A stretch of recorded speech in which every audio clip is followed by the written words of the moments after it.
Hey, everyone. Welcome back to the Home Front Live. I am your host, Reed Galen. Today, I am joined by Evelyn Quartz. Evelyn, welcome. Thanks. Hi, Reed. Thanks so much for having me back. No, it's great. So it's been a little while since you and I talk a fair bit, but since we've done this. And so there were a few things that I wanted to go through today. And the first one is about what we're seeing in the news a lot and something you recently wrote about, which is gerrymandering. Now, I have spent many years in the independent political reform space, helped pass Prop 11 in California back in 2008. Here in Utah, I helped pass Prop 4 back in 2018, which was still in the courts here in Utah.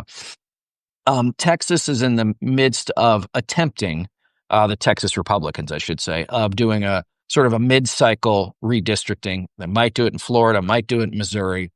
Democrats are now threatening to counter in kind. In your latest piece, though, and you have received some, let's say, strong reaction to, you say that this is actually not the right way to go about it. So give us a sense of why you said that. Yeah. So to me, it's clearly a power grab by the Democrats. And I think it's masked in this kind of protecting democracy concept that is largely unscrutinized. So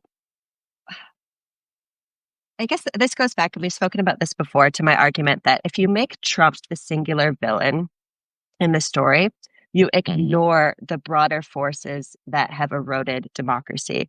And so you make it much harder for people um, to participate. And the thing is, like, if Trump's the only bad guy, it allows the parties, in this case, the Democrats, to ignore their complicity in um, policies that have left people wanting to turn to authoritarianism. I think we're going to talk about this a bit later with your piece.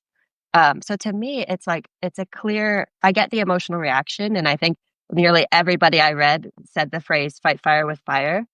But I think it's only going to deepen the crisis of legitimacy by further insulating the Democrats from their voters, which is we need more accountability, right? Not less. And I think the really ironic thing is, like, a lot of the people who are saying, well, we have to fight fire with fire, probably don't really like the Democrats and think that they're up to the task in the first place. So to me, that raises questions about um, sort of ideology and what we believe, why we believe what we believe. And I think it really exposes how limited our political imagination has become. We see the Democrats as sort of the last resort. But there's another option that I argue in the piece, which is to build a popular agenda and to demand more accountability from all of our leaders, that would actually speak to things that people are, that has created this crisis, right? As this material conditions where people have very little stability and agency over their lives because of economic precarity, because of job loss, because of these policies that the Democrats are largely going to uphold if they get back into power in this thing, which I don't know if they will. I think this kind of neoliberalism stuff is probably over. But like I quoted in the piece that, like, voters want big money out of politics. They see that as an erosion to democracy. And if Democrats are going to kind of pay lip service to that, but continue to be the party that's funded by the oligarchy, then why would we further embed them in safe seats? Right. And I think, I mean, it's like I watched a lot of Kathy Hochul's. She invokes a lot of this kind of war rhetoric. Like, this is the end, the American Revolution was born in New York. And it's all this stuff that has become sort of like a legitimating principle in American life, where we have these ideas like freedom and democracy and freedom of speech that we don't really question, right? What we're being asked of. And I made an argument in my Substack a few days ago that a lot of things have been done in the name of promoting and protecting democracy that are bad, right? I mean, war, austerity, surveillance. So my point is, like, look, we need to put this into the context of this broader project, which I don't think is truly democratic, and question it. So I know I kind of hit on a lot, but No, and so let me take it a little bit from the logistical angle. Yeah. Yeah. In a place like California, as I said, when I started, I helped pass Prop 11 in 2008. The firm I worked for at the time sort of came in and rescued the qualification process when it was not going to get done. We passed that 50.5 to 49.5, right? And both the Republican and the Democratic Party were against it at the time. This was something that Governor Schwarzenegger at the time was very much behind. And what would have to happen in California now is, and we are here now in the middle of August. Now the California legislature really never goes home. August is when they tend to. You'd have to get them back. You'd have to have a supermajority. I believe it's a supermajority. Place a special election on the ballot in November. Theoretically, I guess theoretically you could set it for whenever you wanted to. But let's just say it's going to be the first Tuesday in November. Okay, well, now you've got about, from my estimation, again, my very rough sort of calculations in my head, you have about 3 or 4 weeks between the time you have to get that bill drafted, get it passed, and get a ballot printed, right, by like September, because California has, I still believe, all mail-in voting, whatever it is. So then you still have to pass it, right? They assume that there will be legal challenges, there will be everything else. I don't frankly see the Democrats as the party who's just going to be like, no, we're going to put it on the ballot, damn the torpedoes. I just don't believe that. I assume that the California State Supreme Court would go along with them. Who knows about federal courts, which you could make an assumption maybe out there in the circuit out there. Was it the Ninth Circuit would probably go along, but who knows? So there's a lot of logistics that have to go into something like this. Also in New York, remember, they tried to do this in New York, a very blue state, and they screwed it up there too, right? Like they couldn't even get it right there. So like my point is like we should not see this as like a panacea to what the Republicans are doing. And even in Texas, this is the thing I was thinking about, is that if you want to stop the Texas Republicans in the state house from doing this, then these Democrat members who have left, and I'm glad they have left, I'm glad they have, made sure that a quorum cannot visit. We're not talking days, Evelyn, we're talking weeks or months before it would be too close to, say, candidate filing, which is in December in Texas because you have an early March primary. They would have to be gone for the next 3 or 4 months.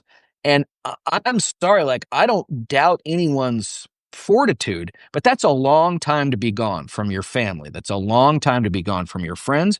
Look, remember, in Texas, the legislature is a part-time gig. Almost everybody, maybe they're attorneys, maybe they have small business owners, but that also means they have to be away from home, away from jobs, away from school, and somebody's got to pay for them to be out there. And so that's the last piece. And then the bigger piece of all this is that this is even if the Democrats are able to rework some lines, right? Look, they netted 40 seats in 2018. So it's very clear why Republicans are doing this, right? Because they see a bloodbath coming and they don't want it to happen. Okay. That it doesn't matter. In the 2030 census, right? Like all these big blue states are going to lose seats to the South and the East, right? So like, yes, this may save you in 26 and 28 and 2030, theoretically, right? But it does not solve your long-term problem. And for me, that's the short-sightedness of this, which is everybody's fighting, everybody's carrying on. But like, what are you doing to go win seats that are marginal now? What are you doing to go win some seats that you could take back because corruption is endemic? Republicans are not that much more popular than Democrats at this point, right? Like if you invoke Trump, you're giving them something that they want. And so for me, I think it's twofold, which is one is the point you're making. And it's funny to see, let me just back up a second. I see some of the comments. I appreciate the passion.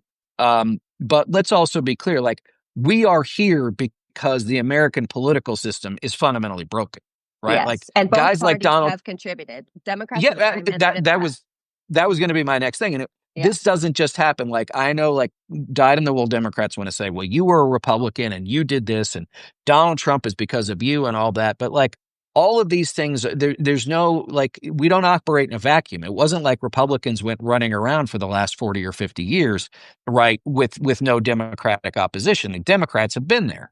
And they have largely, if you look back, you mentioned neoliberalism. If you look back to the 80s and Reagan, Clinton took what Reagan couldn't get done and codified it.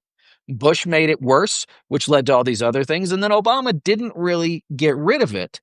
Right. And now we're in a situation where, and this is something that we'll talk about in a minute as well, is you now have a situation where there is an anti-establishment feeling and a populist feeling in the country, right? Trump is, yes, he's creating many of his own problems, many of the things that we'll have to clean up collectively, but he is the end result of a Yes. of a largely oligarchic system.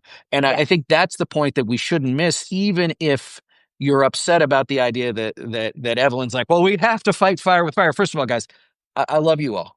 Democrats don't really like fire, right? At least not this version of the Democrats, right? Like, give me a Harry Reid, give me a Nancy Pelosi, give me an LBJ, and we'll start talking about people with flamethrowers. We haven't had many of those in a while. And to me, again, the one part that's leaving out of this for the Democrats is you have to demonstrate, one, some ability to say, we have to sacrifice, i.e., these Democratic legislators in Texas. But secondly, what we have been doing is not working. And so the idea that we can just rewrite the rules as the Republicans are, I'm not saying it's right for the Republicans to do it either, and somehow this will make it all better, is still missing the overall, which is, I think, your point. Exactly. Yes. I think if we ignore the populist kind of fervor in this country, which is rightly earned, a lot of people are really angry. This is an attempt by the Democrats to further insulate themselves from accountability. And I think that that's really important. What they're trying to do in both California and New York, both of those states have passed an independent commission sort of set up for redistricting. So it's supposed to be like apolitical, essentially. Both parties appoint people. It's supposed to be this as democratic as possible process. Gavin Newsom and Kathy Hochul are talking about getting rid of that, bypassing that, because they say this moment is so grave. But if we look at what their interests are really here, and I know this might sound a little conspiratorial, but bear with me. Their interests are to win seats, to keep their jobs, especially in New York. New York is such an important state for the House of Representatives. Those upstate seats become sort of almost always a big part of who controls the House. So I'm just asking people to be critical of the motive here, which I think we agree on, right? I think a lot of people who are in the comments and who are angry about this are also angry at the Democrats. And I've written a lot about how Democrats have, we all want them to fight, right? But it's performative. And this is just another performative gesture in the name of saving democracy, to embed power. And we need to build a movement outside of this. It's important that people, I think, push back, because Reed was saying, these problems are really systemic and go back to a lot of broken policies. And I don't see the Democrats as genuinely wanting to change and to divest from their interests. I think they're kind of just trying to take the ship down, cling on to as much as they can as the ship is going down. And I think it's really important. So I understand the anger too, but that was the point of the piece, is to get people thinking. Well, and I think there needs to be, if you're going to do this, there's right now the why of the Democratic response is because Republicans are doing it. Okay, fight fire with fire. If you jump off a bridge, if I jump off a bridge, would you do it? All the other stuff, right? But then what's the second order question? Okay, so we do this. You take the House. Now what? Right? And because to me, this is part of the thing, which is, even if you take the U.S. House, which I hope the Democrats do, don't get me wrong, what the Republicans are going to do. And my light turned off. Hello. Oh, there we go. Perfect. I try all these new production values, and just what happens? They screw up on. Anyway, is that Trump and the Republicans are going to get as much as they possibly can get done in the next 18 months. And, talk about Epstein, talk about all the, declining poll numbers. It has not hurt his legislative agenda one iota, right? With the exception of Thomas Massie, right? Who it's fascinating to see the oligarchic Republicans who are now coming after him, including a guy named Paul Singer, who ironically enough was the guy who funded the Republicans for Gay Marriage effort 10 years ago, right? He's now in on getting rid of Massie, just to give you a sense of where these people's, loyalties really lie. Yeah. What are you going to do? right? Oh, we're going to hold hearings. Why do you think anybody's going to show up to your hearing? You don't have an army, you don't have police, right? And so that's my other part too, is like, unless this is a multi-step process of saying we need to do this, right? Okay, yes, Reed, it's a short-term fix to something so that we can get power back. Okay, we can retake the US House. Okay, then what? Yeah. Then what? Then what? Then what? And I think that's what you're talking about. And we've seen this with a lot of, you see something like a James Tallarico down in Texas, member of the state house down there, goes on Joe Rogan. People are like, oh my God, James Tallarico is so great. Yeah, you know why? Because he could survive 3 hours of Joe Rogan. A lot of people, and especially Democrats, can't. Alyssa Slotkin, which I wrote about a couple of weeks ago or a week ago, couldn't survive 45 minutes up against Crystal Ball because they're like 20 program 20 minutes. Yeah. They're like program bots. They have a certain series of questions that they get, their murder board or whatever it is. Yeah. And then they get asked actual questions that aren't in that, don't apply there. And then they sort of go, and I think that's the part that's also killing them, is that you're not only out of touch with your voters, and your base voters are the ones who are most upset. It's not the Upper West Siders. It's not the dyed in the wool Democrats, right? Big D Democrats, not liberals, not progressives. But it's the base voters who are like, eh. And that goes to the piece I wrote, and you can see it right there. The y-axis of politics. I just posted this yesterday, guys, and I hope you'll read it, which is so much of, like, all of us are living way up here, right? If there's an X and Y axis, like we learned in like 10th grade geometry, which I was very bad at, the X axis is, for political purposes, left and right, right? Left is progressive or liberal, right is conservative or whatever. And the Y axis is, in my formulation, is really up here, elite. What does it happen? And ground, the origin, 0, 0, right, is where actual human beings live. And I have been lucky enough, and I consider myself lucky enough to spend a lot of time with folks who have opted out of the American political system because, to your earlier point, Evelyn, democracy, like when I wore a Democracy Defender t-shirt, it was just saying, don't you love the status quo too? Yeah. And they didn't, and they don't. Right. So we need to question and get away from this narrow definition of protecting democracy as a procedural kind of institutions. I made the point, I think, in the podcast recording we did, that I think the calls to protect democracy are like a civic religion, not really Right. like it's just like calling on people to have blind faith in institutions that have so clearly failed them, right? So it's insulting to their lived experience. But it also allows this kind of elite class who's claiming to protect democracy to absolve themselves from the economic policies that they themselves like and still like, right? They still like the free market stuff. That's not going away. That's still part of this. So if it allows them to absolve themselves of that, and it becomes sort of this political project that I think we need to see it for what it is, and we need to move towards a direction where, like you wrote in your piece is very much like a materialist take on politics, which I like, which is about how if you don't have things like housing, you can't afford to send your kids to college, you lost your job, like the reality of economic precarity in America due to these neoliberal policies needs to be the forefront. And the elites have an interest in making it the opposite, right? They have a vested interest in the status quo. So these are the things that, we need to question. And it's okay, I think, to just question your prior beliefs and say, okay, maybe that wasn't like exactly what this project was about. Well, and look, as I write in the piece, and I actually found a citation for this, if 57% of Americans self-identify as living paycheck to paycheck, which the definition of has no capacity to deal with an economic emergency should one arise, that is you can draw almost a straight line, Evelyn, from that to a guy like Donald Trump, or even somebody worse after him, because they will trade anger if they can't get the material benefit, right? Yeah.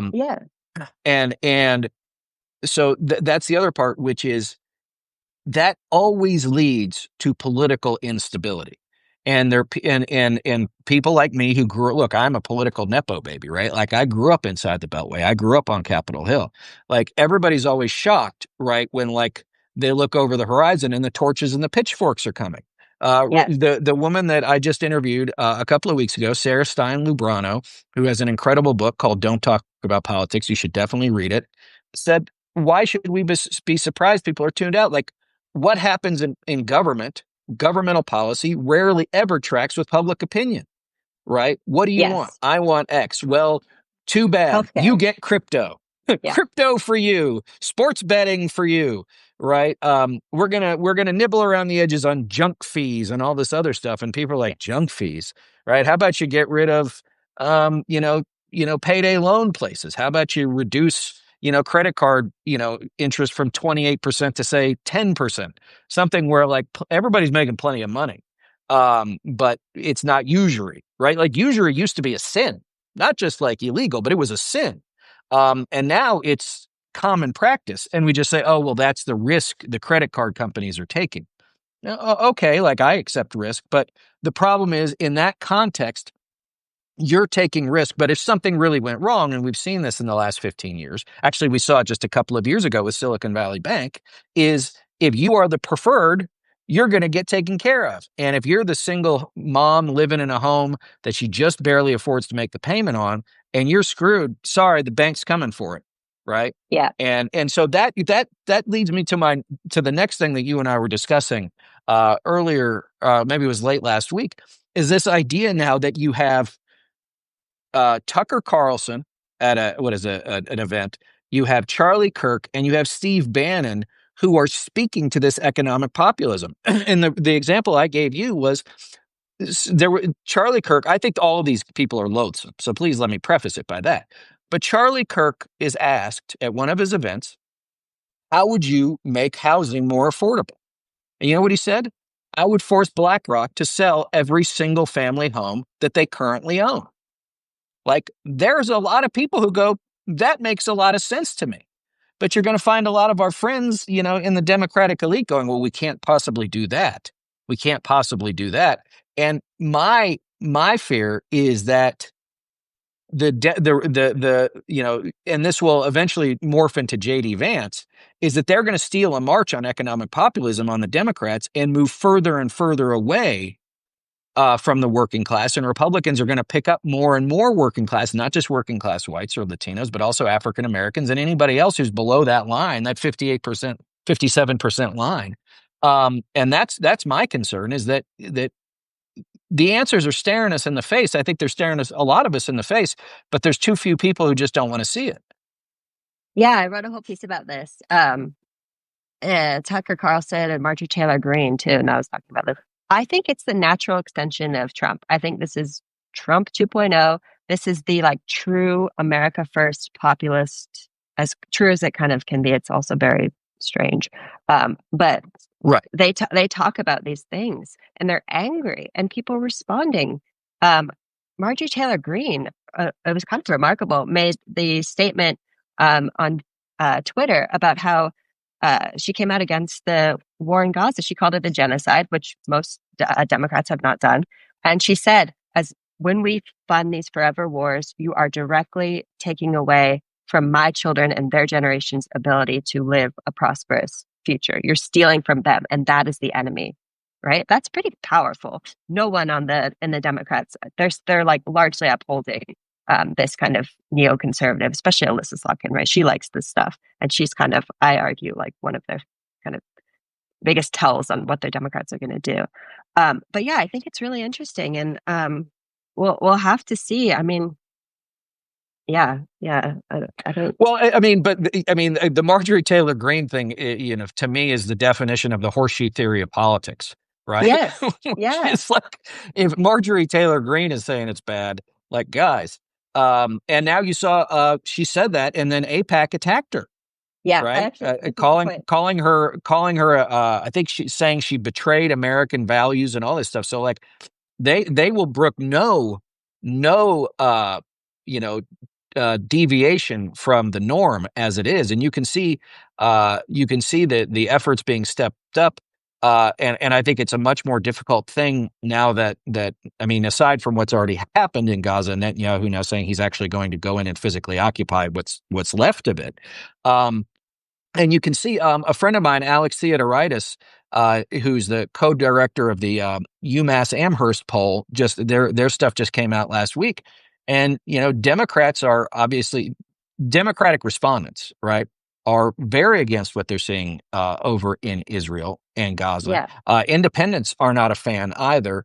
Republicans, like, they're above 50%, maybe it's 60%, but it's not an overwhelming number. But this brings me to Bannon also, which is Bannon. I listen to his crazy War Room podcast every couple of weeks, Yeah. and he said something a few weeks ago. He said, "You can believe that Israel should not dictate American foreign policy and not be an anti-Semite. You can also believe that the mullahs that run Iran are terrible human beings and not be anti-Muslim." He's like, and they will force you to decide which one you are. And this is where I think, and this is what I think Trump has done this too, when he needs to, not very often, but when he has needed to in the past, Evelyn, is they come across as just normal enough, or they give people otherwise normal humans just enough to latch onto, to say, okay, well, I don't really like the rest of it, but at least that makes sense to me. And I And think even saying that's it out loud is enough, right? That's enough. right. You don't, yeah. Yeah, I didn't mean to interrupt you, but I was just going to say. No, please go ahead. Yeah. The point that I was going to make, that slipped my mind a second ago. I think this is like, when people talk about the realignment stuff, I think you're going to see, and I feel like we've seen this in our like professional worlds, this kind of Bush Republican to Harris voter. Mhm. I wonder if that is going to continue. And you have this kind of people who are either benefiting from these policies, which are mostly kind of, like we said, corporate captured and like free market-ish, with some like nice touches, like nice capitalism stuff. And then you have this kind of Obama and Trump voter who said, this is broken. You don't need, this is my lived experience. Someone's talking about it. And we need like change. And I really do think like that's going to be the big tension moving forward. And I think people like Tucker Carlson and Marjorie Taylor Greene are going to make an increasingly compelling, I'm not saying like it's personally compelling, right? But I'm not endorsing it. I'm just saying it's a compelling argument, and it's more sophisticated argument than Trump had made. And I fear that the liberal class will treat this the same way they treated Trump, which is to just call him a buffoon, make fun of him, and scorn the voters for being like racist and ignorant. And that's a losing argument. Like that's a losing strategy. And I think that we need more people to hear what they're saying and to be in touch with people's realities and like lives and how dire a lot of the situation has become for people. And I think that like this is the precipice of whatever moment we're in. And it's pretty scary. And it's like, it makes you angry, right? You think about sort of just the complicity and how we got here. So yeah, that's what I wanted to say on that. So Rhonda in the comments said Republicans win because they use fear and hatred. Well, they do. But why is that fertile territory? Because there are 60% of the country who live paycheck to paycheck. There's 68% of the country who doesn't go to college but has to listen to endless talk of college loan forgiveness, which, again, in my mind, as I said to a very liberal audience last fall, if you want to get rid of the college loan problem, break the college loan system. And they were like, oh my God, they all got the vapors. And they're like, well, you would have to take on the banks and the colleges. I'm like, great, two great opponents. Like, why is that bad? Right. And so, like, I think if there's anything I hope that folks are taking away from this is that we have to be able to expand the political conversations we're having. And I think that's really to go back to your piece at the top, Evelyn, is like we are trapped in the binary system because we've had it for nearly 200 freaking years, right? So like that's the only way we have been conditioned to talk about these things. But until and unless we start to provide a countervailing argument and then build a countervailing force to what we're seeing, things will not get better. Look, Republicans will say whatever it is they need to say to win. This is not a new phenomenon. Democrats have to say, like, no, we're not for that. We're for this, and here's why it's going to make your life better.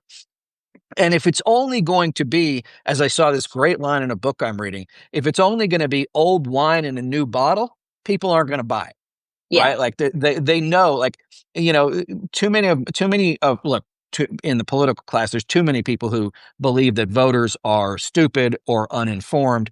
And the thing that I found was that everybody I've spoken to when I go out on the road, they're plenty informed.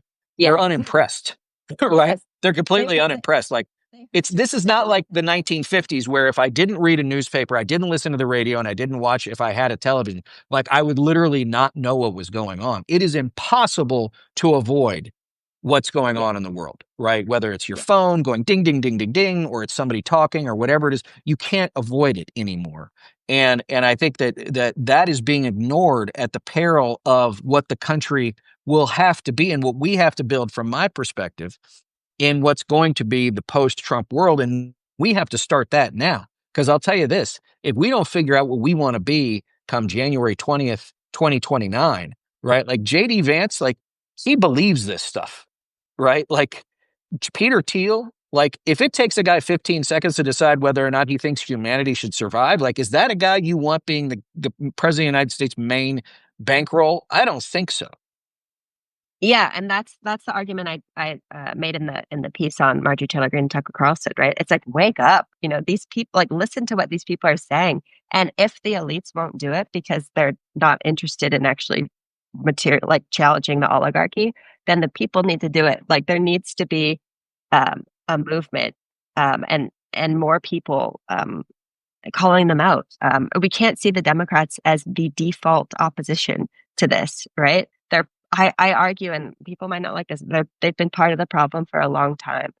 And them putting up Pete Buttigieg or Alyssa Slotkin with very minimal changes, a similar platform to Harris, is not going to win. And it's going to dig us further into this mess. So if we want to disrupt anything, we have to be paying attention to this stuff, and we have to be figuring out ways. And I don't claim to have all the answers. A lot of people ask me, like, what would you do? Like, you know, what's your platform? I'm just writing about this stuff. Like, I'm trying to start these conversations. Right. So yeah, but Well, and that this is like, that's why we're here. That's why Substack is yes, exploding, because there is clearly a market and a desire for these kinds of conversations. But yes, if you're going to tune in and only hope that everybody's agreeing with you all the time, and that they, you know, you listen to me, you read me because you like me, great. But like, if we, you know, I'll call on Ronald Reagan. Somebody who's agrees with me 80% of the time is my friend, not my 20% enemy. Now, let me talk about one other thing that you brought up in one of our recent conversations. And this sort of brings all of these things together, which is, you know, the millennial and the Gen Z generations very much see a bleak future. And I'm not sure how else you could. And so give the audience, if you would, just a little bit of a sense of how you described how you and your friends sort of see the world as it is, and why that is having a political, a social, and an economic, even a population impact. yeah. Well, I certainly won't claim to speak for the whole generation. I know we have different lived experiences. We come from different backgrounds. But what I was talking to Reed about is like, uh, I mean, people in their like 20s and 30s, it's really hard to buy a house, right? It's really expensive. A lot of people went to college because they were told that, you know, they had to get credentials, and then come into this oversaturated job market where it's really hard to get a job. And so we have this kind of like this experience where we don't even really see a career in the same way that I think people 50 years ago did, where like if you have a, you know, you have a good solid job, even one income can support a family and you could buy a house. That doesn't exist anymore. And that's Mm. really destabilizing, and people are really angry about that, right? And so when we talk about like, one of the things that makes me angry, we talk about the this being like a messaging problem. Like, Democrats haven't really messaged. They haven't gone on the right podcasts. They haven't. Mhm. They haven't gotten it through the right information, you know, ecosystem. It's not. It's a material reality, and unless we start talking about how we're going to seriously challenge the status quo and a lot of these entrenched interests that are keeping people um, from like achieving these things in life, then we're it's going to be a dead end. And I think the best example of this I wrote about too is we were alluding to this earlier. Kamala Harris saying that like she makes this vague promise that she's going to give people $25,000 for a down payment on the house. Like how she does that, I don't know. But the problem with that is that it divorces them from a lot of the more entrenched issues, right? Like is it Blackstone or BlackRock? I think it's I don't know. I It's a one of giant them. building in New York City. Yeah, it's a big private equity firm that buys up single family houses and rents them out. So there's things like this where those people are giving money to people like Kamala Harris. So if we're just going to propose things like that, we ignore the structural problem. And so I think that a lot of it is it's material for young people. And that's why Tucker Carlson said, he said, if you miss 2 credit card payments, that's a crisis to me. And I want to shut down like Citibank. He kind of jokes, like, Right. let's just shut them down, and everybody cheers, right? And so when you like have somebody speaking like that, and then you have the Democrats with this kind of technocratic stuff that doesn't actually isn't we know is not going to work. Who are you going to choose, right? That's the thing that young people are looking at, and I don't. I think it's really insulting when people just say, "Oh, like they've been left behind," they're alienated. Like, why are young people alienated? Why are young men too? Why do we have these deaths of despair? These are big structural problems, and to see them in this kind of short-sighted, like aesthetic messaging way, it absolves you of your own role in this crisis. Well, and it's interesting to bring up the messaging thing. So, since we started the Lincoln Project, it's hard to believe it's almost 6 years ago. Um, we got asked a lot of questions from our friends. Um, why are you guys so good at messaging? How do we become better at messaging? And for us, the answer was very easy, which was like we had one mission, right? Our mission was to beat Donald Trump, right? So like our belief, the messaging stemmed from the belief that Donald Trump was an existential threat to the country, right? And that we must do all we can within our power to make sure he doesn't get reelected, right? What I said for the Democrats is like, messaging is downstream of belief. You have to decide, tell me what you believe, and I'll tell you what your message is. And right now, what I think I hear time and time again is that you guys think you're smarter than everybody else. And then you can't Yeah. figure out why your messaging doesn't work. Or you've siphoned off your messaging work to a machine, right? To algorithms, to testing, to polling, to focus groups, simply because you don't want to have to believe in anything. You just want to figure out how you can slice and dice the electorate to a place where you can win. Because again, to your point at the beginning, the end result, the means to that, the end for those means is not how do I make the country better, although they will say that. And I believe there are some people who believe it. But how do I get back in charge? Yeah. Right? Like that's the question. How do I get back in charge? I mean, there are entire committees, the Republican Governors Association, the Democratic Governors Association, Republican and Democratic senatorial committees and House committees and every other committee, blah, blah, blah, blah, blah, blah, blah, whose only job is to win elections. Okay, great. That's how you make policy. But if the idea is that you're going to spend $300 million on U.S. Senate races with a half-assed message and it comes down to thousands of votes, like the return on investment there went out the window, $280 million ago. And so for me, that's the other part is like, what do you believe in? And look, I think it's hard. Like I'm not gonna be just the Debbie Downer. I think it's hard. Parties without defined leaders have a really difficult time because everybody's trying to figure out, to your point, like what's my handhold? How do I survive? How do I get through this? Right. As opposed to saying, okay, that's why a political party is supposed to have core values. That's why it's supposed to have like the Republicans, when I was a young guy, right? The idea, right, was individual liberty, fiscal responsibility, and a strong foreign policy, right? Those were the 3 legs of the stool that you could sort of make anything work within. And that's how you brought in the social conservatives and the neocons and the fiscal cons and everything else to all sort of work together. The Democrats like sort of sawed off the legs of their stool over the years, and now it's sitting on the floor and they don't know what to do with it, right? And they don't know how to put it back together because, again, it's a combination of it is a party very much at odds with itself. You have, an entrenched elite, as you said, who gets a lot of money from very wealthy interests, who sees themselves as the arbiters of all knowledge. And then you have, to your point about the lived experience, you have people who are saying that it's not that it doesn't matter to me. It's that that's not as you see, guys. I've got my hierarchy of needs here. Folks are living down here. Self actualization is way the hell up here, right? Like rent is down here. NATO is up here. Feeding my kid is down here. Deciding, who should do what and why, right, is way up here. Should I get rid of, oat milk? Should I get rid of cow's milk and only have oat milk? Like, what are you talking about?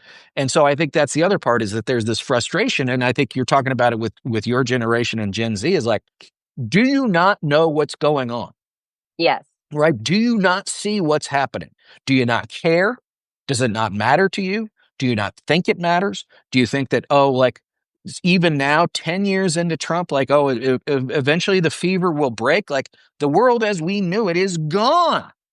Yes. Like, what is the new world going to look like? And I'll say too, like, a lot of, I don't want to get too far into the messaging stuff, but just to tap into this for a second, the way that they've talked to young people, like the Harris campaign, was through vibes. It was like, let's get Harris dancing on TikTok, right? All the coconut stuff. That is not politics. Like, that is not policy. That is not change. Like, and I just caution people to be really aware of how you look at that and how, like, we process that moving forward. She was just on Colbert doing a lot of the same stuff. So I think it's really important to to really hold these people accountable for not moving I talk about this a lot, like the political to the aesthetic, for not depoliticizing these issues and making them like good content. That's not what young people want, and they're going to see through it more and more. So I think it's important to make that point as well. Well, it's interesting you say that, because, look, you and I here are on a video, but so many of podcasts generally, right? Like Rogan goes on for 3 hours. Yeah. What's the young guy's name? He's very progressive. He was the guy that was held up at O'Hare Airport a couple of months ago. Is it Hassan? Oh yeah. He goes on for hours on end. Yeah. Hours, right? And that's the thing to me, is like, when you engage, if you want to be president of the United States, right? Like, if you can't handle 3 hours on Rogan, or 3 hours with Hassan, or 20 minutes with Crystal Ball, like, how do you possibly expect that you're going to run the world? Right? Yeah. Explain that to me. Now, the difference that Trump has is that he doesn't care, right? He's a sociopath, he's a narcissist, but he'll go on there for 3 hours. He's making it up as he goes along, but like, everybody knows that, right? He gets what I call the discount rate. He gets away with it because he's been such an asshole for so long. Nobody's expecting anything different from him. You guys and gals are now on stage for the first time, and it's a high bar, right? Like, running for the presidency is the most difficult political, test that humanity has ever created.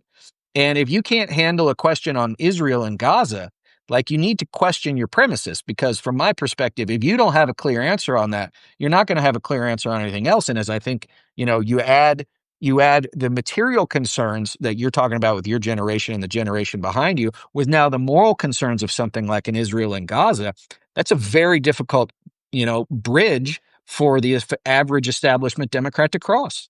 And I will say, we talk about media, right? There's so much kind of, like, especially on Substack, there's so much animosity towards the mainstream media. But a lot of people are doing the same thing that they're accusing the mainstream media of. They're providing more of a platform. They're not actually questioning. I think that's what was so amazing to see with Crystal Ball, with her interview of Melissa Slotkin. She held an elected official to account, as a journalist should. And the reason that we were also in awe of that is because we've been sorely lacking it. And I think that the bright side is that a lot of these creators and people who have podcasts who are younger, like the people you were talking about, will hold a politician to account. And that's the silver lining, I think, in terms of how the media evolves. There's a lot of really good independent media right now that isn't afraid to talk about these things. And I encourage people. I'm happy to write, like, maybe I'll do a post on this and give people some links and stuff to, like, creators that I like and I think are doing good work. But to me, that was such a just a moment of like, wow, the media we've really lost sight of what journalism is for. Well, it's interesting you say that. I didn't think this was going to come up, but now that it did. So last night I watched All the President's Men with my daughter, with my 15-year-old. And if you haven't watched it, it's just a great movie. Anyway, Robert Redford, Dustin Hoffman, Jason Robards, just an incredible Ben Bradley, right? Like Hal Holbrook, you name it. So this incredible cast. A couple of funny things. My daughter they're in the editorial meeting and she goes, "Why do they all look the same?" I was like, "It's all white guys. It was 1972. Like that's the world as it was. Typewriters, phones that you have to pick up, right? Like, pay phones, all this other stuff." So that, sort of the aesthetics. But, I thought about two things as we were watching the movie. One is how quaint so much of what Nixon did now seems compared to what we see on a daily basis from the Trump administration. But also, like, Bernstein was a bulldog, right? Like he'd just go back to people's houses. He'd do anything he could to get the story. He wasn't afraid, right? And like all the editors are going, "Why are we doing this?" At one point, there's a great scene where they're standing in Ben Bradley's front yard. He goes, 50% of people never heard of Watergate. Nobody fucking cares, right? But they did it anyway. And I think you're right. And look, I mean, think of my generation of journalists, like they came up with the idea that could we be the next Woodward and Bernstein? Because it was the idea that like power should be held to account. Now, Woodward himself holds back information from, remember 5 years ago, Trump knew how dangerous COVID could be in early 2020. He told Woodward on tape.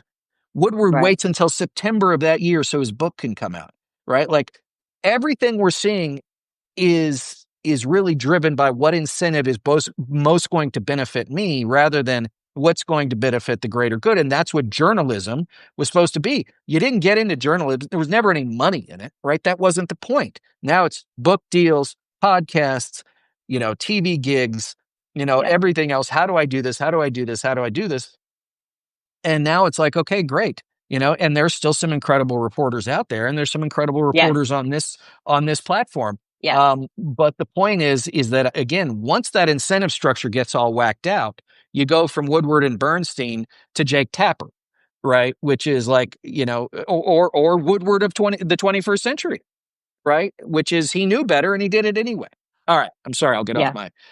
Okay, Evelyn, where can we find your Substack and what else are you working on? Quartz Evelyn is my Substack. I should be the same, or if not, Evelyn Quartz on Twitter, X, and Blue Sky.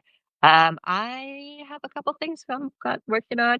I put out an essay generally midweek, and then I put out like recommendations and kind of other thoughts for paid subscribers on Sundays. So I hope you tune in. I hope people enjoyed this conversation, and I think it's really important that we talk about things that maybe seem a bit taboo to sort of open these conversations. So I appreciate you too, Reed, for absolutely. And guys, subscribe to Evelyn. As you can see it, as I saw in the comments here, I'm not asking you to agree with what we say all day, every day. I'm asking you to give it a look and let it open your thinking, right? Where what they, and I will put what they want is for you not to think about this stuff in a new and different way, or in a way that hasn't been tried before, because that allows what we have now to continue or frankly get worse. Okay, as always, gang, you can find me here on the home front. Please subscribe. You can also find me at Reed Galen on Twitter and TikTok and says.us and Blue Sky, and over Reed_Galen, or Reed at Reed Galen _USA, I think, at Twitter at Threads and Instagram. I don't know. They're all out Too there. many. Anyway, Evelyn, thanks for joining me. Thanks for having me, Reed. Everybody else, we'll see you next time. Bye-bye.